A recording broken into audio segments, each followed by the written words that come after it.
누가복음 23장. 그들 모두가 일어나서 예수님을 빌라도 앞으로 끌고 갔습니다. 그리고 예수님을 고소하였습니다.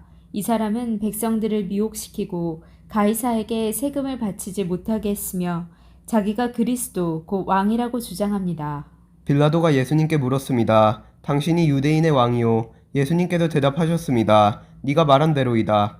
빌라도가 대제사장들과 군중들에게 말했습니다.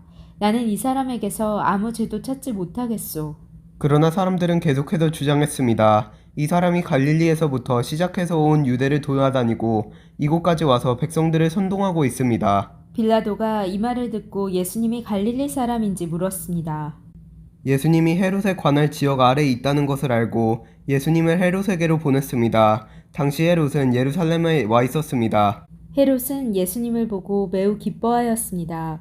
그는 오래전부터 예수님에 대해 듣고 예수님을 한번 만나보기를 원했습니다.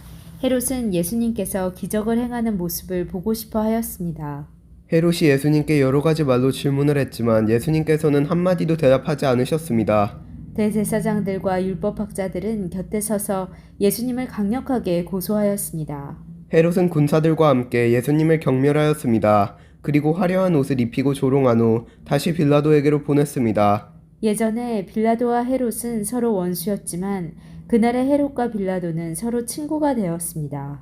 빌라도가 대제사장들과 지도자들과 백성들을 불렀습니다. 그리고 말했습니다. 너희는 이 사람이 백성을 반역하도록 부추긴다고 하여 내게로 데리고 왔다. 그러나 너희 앞에서 조사를 해보니 너희가 이 사람에 대하여 고소한 죄목을 찾을 수 없었다. 또한 헤롯도 아무런 잘못을 찾아낼 수 없어 그를 다시 우리에게로 보냈다. 이 사람은 죽어야만 될 어떤 잘못도 행하지 않았다. 그러니 나는 그를 매질해서 풀어주겠다. 그러자 사람들이 소리를 지르며 말했습니다. 그 사람을 죽이시오. 우리에게 바라바를 풀어주시오. 바라바는 성에서 폭동을 일으켰기 때문에 감옥에 갇힌 사람입니다. 그는 또 살인죄도 지었습니다. 빌라도는 예수님을 풀어주려고 사람들에게 다시 말했습니다. 사람들은 더욱 크게 소리 질렀습니다. 십자가에 못 박으시오. 그를 십자가에 못 박으시오. 빌라도가 세 번째 물었습니다. 무슨 까닭이냐? 이 사람이 도대체 무슨 악한 일을 저질렀느냐? 나는 이 사람에게서 죽을 죄를 찾지 못했다. 따라서 매질만 하고 풀어주겠다. 이 말을 들은 사람들은 뜻을 굽히지 않고 계속해서 큰 소리로 예수님을 십자가에 못 박으라고 요구했습니다. 결국 빌라도는 사람들의 요구대로 하기로 결정하였습니다.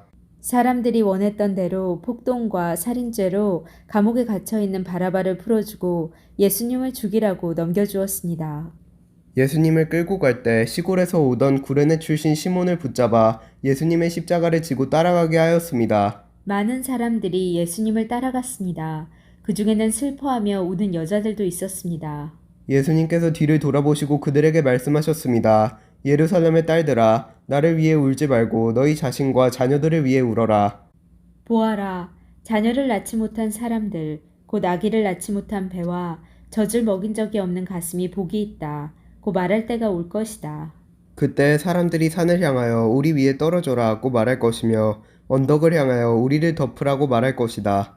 나무가 푸를 때에도 이렇게 말한다면 나무가 마른 때에는 어떤 일이 일어나겠느냐. 다른 두 명의 죄수도 예수님과 함께 사형 판결을 받았습니다.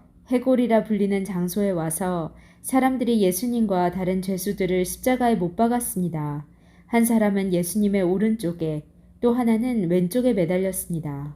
예수님께서 말씀하셨습니다. 아버지, 저 사람들을 용서하여 주소서. 저들은 자기들이 하고 있는 일을 알지 못합니다. 사람들이 제비를 뽑아 누가 예수님의 옷을 차지할지 결정하였습니다. 사람들은 곁에 서서 바라보았습니다. 유대 지도자들이 예수님을 비웃으며 말하였습니다. 이 사람이 다른 사람들을 구원했다. 만일 이 자가 하나님의 택하신 자인 그리스도라면 자신을 구원하리라.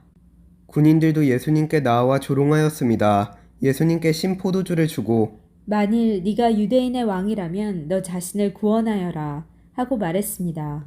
예수님 위에 유대인의 왕이라고 제목이 쓰여 있었습니다. 예수님과 함께 십자가에 달린 죄수들 가운데 하나가 예수님을 욕하며 말했습니다. 네가 그리스도가 아니냐? 네 자신과 우리를 구원하여라. 그러나 다른 죄수가 그를 꾸짖으며 말했습니다. 너도 같은 벌을 받았으면서 하나님을 두려워하지 않느냐? 우리는 우리가 저지른 일 때문에 마땅한 벌을 받는 것이지만 이분은 아무런 잘못을 행한 적이 없으시다. 그리고 예수님께 말했습니다. 예수님, 주께서 주님의 나라에 들어가실 때 저를 기억해 주십시오. 예수님께서 그에게 말씀하셨습니다. 내가 진정으로 너에게 말한다.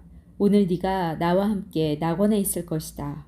정오 때쯤에 어두움이 온 땅을 덮어서 오후 3시까지 계속되었습니다. 햇빛이 사라지고 성전의 휘장이 두 쪽으로 찢어졌습니다.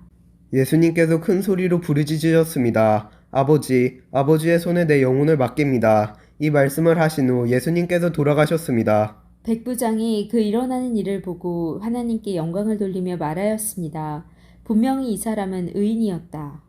이 일을 구경하러 모인 많은 사람들도 그 일어난 일을 보고 가슴을 치며 돌아갔습니다. 예수님과 알고 지냈던 사람들과 갈릴리에서부터 예수님을 따라온 여자들도 모두 멀리 서서 이 일을 바라보았습니다. 의회원으로 요셉이라고 불리는 사람이 있었는데 그는 선하고 의로운 사람이었습니다. 이 사람은 의회의 결정과 행동에 찬성하지 않았습니다. 이 사람은 유대 마을인 아리마대 출신이었고 하나님 나라를 기다리던 사람이었습니다. 요셉이 빌라도에게 가서 예수님의 시신을 달라고 요청하였습니다. 요셉은 예수님의 시신을 가져다가 천으로 쌌습니다. 그리고 아무도 사용한 적이 없는 바위를 쪼개 만든 새 무덤에 모셨습니다. 때는 안식일을 준비하는 금요일 늦은 오후였는데 곧 안식일이 시작되려는 때였습니다.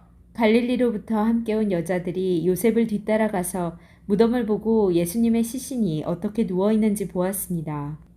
그리고 돌아와 향료와 향유를 준비하였고 안식일에는 계명대로 쉬었습니다. 아멘.